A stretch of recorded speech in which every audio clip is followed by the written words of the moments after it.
Hi, my name is Jocelyn Schofield, and I am a singer and a songwriter in Los Angeles, and then I'm also a teacher. So today was a really interesting day for me, so I thought I would blog about it. I did a few demo classes at an elementary school and or a preschool. So they have ages birth through 6, and I have studied a lot of that age and how they learn music, and it didn't go well today, in my opinion. And one of the reasons it didn't go well is because the director of the school and I have completely different philosophies on music education. And since I do a lot of music, I'm a professional singer, but I also teach it. There is a philosophy that I have that is different from 20 years ago or 30 years ago, how they used to teach music. So my view of music is that it's taught like a language. It is first you listen to it, so it's like an oral, A-U-R-A-L experience, and then you babble, you play with sounds, and then after that you mimic. So that's like call and response, and then after that there's some creativity involved. You make up your own music, you improvise your own songs, and that sounds very advanced, but for 3-year-olds, like, that's me giving you some sort of pattern, like ba ba ba ba, and them going ba ba ba ba ba ba ba. Like, that's technically improvisation, and that's where it starts. In my experience, what I found is that there are 3 things that are the most important for learning music. One is that you can keep a steady tempo. So if music's going along like this, you're able to find that beat and keep it, and keep it steady. The second is that you're able to sing in tune. So if I go bum, then you can go bum. And then the third, that's part of the second, is that you know how to use your singing voice. So most kids, not most kids, maybe 50% of kids, they don't know how to use their singing voice. They don't know how to find it really quickly. They don't know how to take a song and sing it all in their singing voice. And that's a really fundamental thing and usually a 2-year-old is not going to sing a full song in tune. So that's where you need to start. A 60-year-old who can't sing in tune, that's where you need to start. You need to start with the fundamentals and the basics, just like you would a language. Once you have those, you can do anything. You can play an instrument. You can become a better singer. But the singing in tune and hearing music and being able to reproduce it is the music part. And here's the difference in philosophy that really hit home for me in this situation. I ended up talking to the director after the demo. She was, in my opinion, part of that old style of teaching music. You listen to somebody else who's good at it. So let's say I'm a professional singer, I'm a good singer. Their teachers in the past sort of sing to them, and they present music to them, which is very much performer-based, and very not interactive. These are 1, 2, 3, 4, 5-year-olds. This is the age we're talking about. And when I heard that, I couldn't believe it.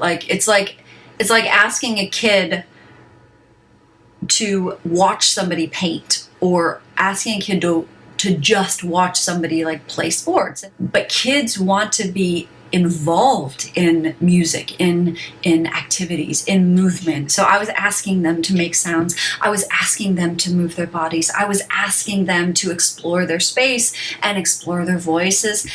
And they were not used to a teacher asking them to make noise. And so I asked them to make noise, and they went crazy. They just could not control themselves. But the difference is that in this environment, these kids were used to an old way of teaching music. And by that, I mean an old way of teaching music is not immersion. It's not teaching it like a language. There's a very controlled babble where I say something and you may say it back, but I don't say something and you create your own sound. Or I don't give you a rhythm pattern and you make up your own rhythm. It's very much control. The other part of this that I thought was really interesting and frankly unfortunate is, so afterwards we talked a bit, and she was definitely not understanding my philosophy, or maybe not agreeing with it. And she made this comment that when she was 6 years old, that she was kicked out of the choirs and told that she wasn't allowed to sing. And that at 60 years old, or however old she's now, she's in the same position. She is not allowed to sing and she can't sing in tune. And I thought, and I said this, or I said something like this to her, I thought it was terrible. Like, this is the problem with music education. It's that kids aren't taught the basic fundamentals so that they can just take it with them as they grow up. What they're taught is like how to learn words and how to do movements to songs that are representative of the word. So they do a little dance and they say hat and they tip their hat, or they say strong and then they move their arms. Like, that to me is not music. That is performance. And but it was really indicative that this woman who really wants somebody to come and sing at them and sort of play songs, and they can sing along if they want to, but they don't have to, and it's more like a filler, and then they do a little concert at some time where they show off their singing. Again, singing that's out of tune because they haven't figured out how to use their singing voice. The more focus you put on this age, and this ages, they are sponges. They have so much energy and their brains are so malleable. You can really do a lot with it. This is the age where most people either learn how to sing in tune and develop their ear, or don't. And I know this because I have taught really little kids from birth to 70. And what I found the most is that there's a big percentage of adults that don't sing, not because they don't like it, but because they were told they couldn't sing and they weren't good enough. And so the idea, this is the old school of thinking that I think is still prevalent. The idea is that, okay, well, so music is this thing that you either have or you don't. So if you're good at music, you can sing and you can be involved in music. But this other group of people that isn't very talented, you guys can't be involved in music. And that's the way that they used to teach music. You'd ignore the kids that couldn't sing in tune or didn't have any rhythm, and you'd only focus on the ones that could and that were already sort of getting it and talented. And those were the kids that would do music for their whole life.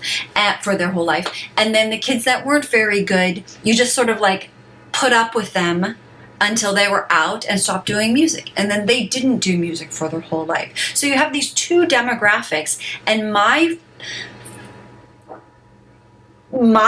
passion is making sure that nobody is left out of the music language. And it's not about how good you are. It's about whatever you have, whatever's inside of you, just making the most of it and letting it grow. But the shift in music should be, all right, we have a group of 14 people. This person's really good. So I need to make sure that, or this person has a really good ear. So I need to make sure when I work with that person for 20 seconds or 10 seconds, that I make sure to give them really hard stuff. This other person is still trying to figure out their singing voice. I can't give them hard things because they're just trying to figure out where their singing voice is. So I need to work with this kid for those 10 seconds or 15 seconds to make sure he finds his singing voice. Because if he doesn't find it, the older he gets, the harder it is going to be for him to find it because he's so used to doing it the other way. Even the director today made a comment that her goal wasn't for them to be performers or professional musicians. And I said, that's not the point of music. That's not the point of music at all. And she said music was for later. So being able to sing in tune and keep a steady tempo, that was for later. And in my experience, it's now. It is 2, 3, 4, 5. That is when things happen and happen the quickest. So I can't change how they used to teach 20 years ago. I can't even change the people that are teaching right now. I can't change their perspectives if they've been doing it for a long time. Not everybody's open to a new way of teaching. The people making decisions for kids. So these kids are up to 6 years old. They don't have a choice in this. Not really. The people that are making the decisions are adults. A lot of them are directors, so they're in their 40s, 50s, 60s, and they're used to a certain way that music has been taught, or that music was taught to them. And it's this club of, you're good at music, so we're going to highlight you, we're going to make sure you shine, and then you're not good at music, so we're going to dim you as much as possible so that you don't mess up the good people. That to me is a waste, and it's doing a disservice to the kids. So if you're watching this and you're in a position where you're deciding the kind of music education little kids are getting, I would just ask that you take a look at what's being offered right now and ask yourself, does it foster each individual kid and help them gain these 3 things? I would like to see this shift, this continuing shift of music as music for music's sake, which means you don't have an agenda for music, which means that music is valuable enough without attaching a profession to it. Music is for everyone. Music is for all ages. Everyone can sing in tune. Everyone has their own potential for music and their own way that they will eventually experience music. And if you're a parent, I would say, okay, well, if you have the philosophy that music is for special people, or singing, especially singing is for people that already sound good, then I would ask yourself why. Why do you think that? Is it because you were told that you were not good? And you were told that you weren't talented enough to sing in choir and to show your voice. Your voice is part of you. It's literally inside of you. And when somebody says, you don't sound good, you shouldn't make noise, you shouldn't make that noise, you shouldn't sing this song, that hits right at your heart, because that's inside of you. Like, that is awful. You should never, ever, ever tell somebody they have a bad voice. I don't care if they can't sing in tune. And you should never, ever tell somebody, especially a kid, that they're not allowed to sing because they don't sound good. All right, I hope you have a good day. This was a long video, but thank you for listening.